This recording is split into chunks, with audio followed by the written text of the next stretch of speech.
Right, 5 reasons Dustin Poirier beats Islam Makhachev. Firstly, chill out. We all know what's actually going to happen. We all know poor old Dustin struggles with wrestlers and gets taken down more often than an illegal stream. And other than boxing, Islam is pretty much better in every aspect. And with Islam being as risk-adverse as he is, it makes a freak knockout highly unlikely. But we don't like that story, do we?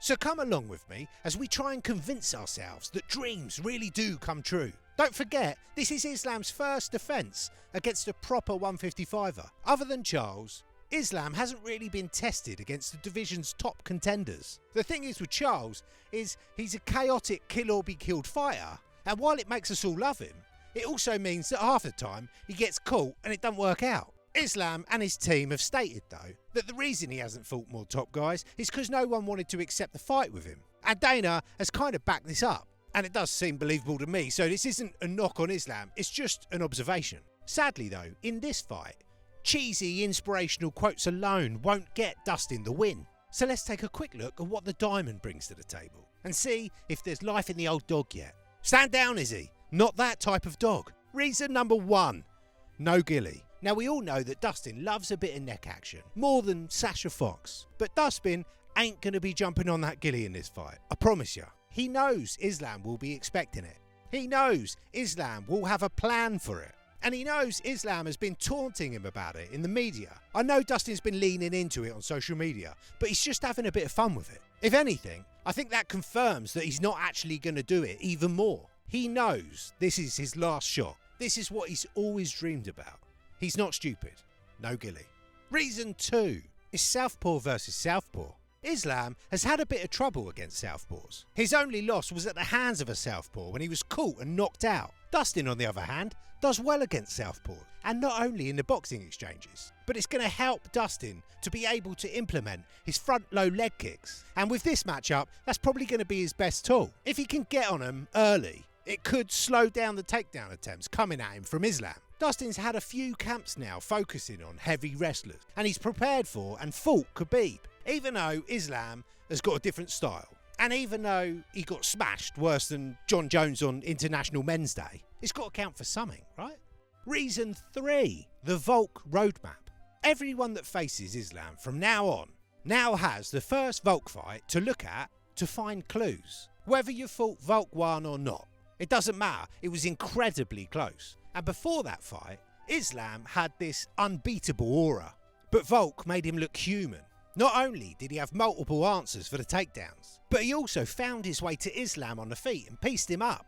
While Dustin can't shrink himself down to the size of a little violent Beanie Baby, or download Volk's fight IQ, but there's got to be some really useful notes in there for any future opponents. Reason 4, hands. When you imagine Dustin winning, look, I know we're all having fun and games with this ghillie business, but really, we both know that the only way that Dustin's getting this win is by knockout. We can't look at the Benoit fight for this. Benoit had staff, so he knew his only hope was to go all in on the first round. So therefore, old Benny fought completely recklessly and blew his load. Islam, as we know, is the exact opposite. Yes, Dustin showed great durability in that first round, but that's not really anything new for him. In preparation for this fight, Dustin's been training with Gamrot. Now that could be big. Could definitely help Dustin keep it on the feet for as much as possible during the fight. It's got to turn into a war. It's going to have to get epic. He's got to make it messier than Tom Aspinall's fingers after a Nina interview. And he's got to find the KO. And reason 5, because it ain't happening. The most dangerous fight you can have is the one that you're supposed to win. Everybody knows that Islam is going to beat Dustin, to the point where we pretty much know how it's going to go down. Islam will be cautious, Dustin will get desperate and get himself into trouble, but then Dustin in a flash has a good moment, but then he throws it all away pulling a guillotine. Islam either jumps through and turns it into some sort of head and arm choke, or he waits until Dustin's arms wear out and does exactly what Khabib did and rear naked choke. Everything says Islam wins. We all think it, but because of that, it's got upset written all over it. Dustin knows it's a challenge, but Islam seems to be underestimating Dustin. In this sport, it seems like every time you think you know for definite what's going to happen, that's when it doesn't. And obviously, don't forget the Costa curse. Every champion that shared the fight card with Paulo Costa has lost their title. Aldo Max, Bisping, Cody, Joanna, all lost on the same card. Stipe to DC, Usman to Leon, and Volk to Ilya. For fuck's sake, if we see Islam getting a haircut on Embedded, go and get all your money out the bank and whack it on the diamond. This is already a win for Dustin.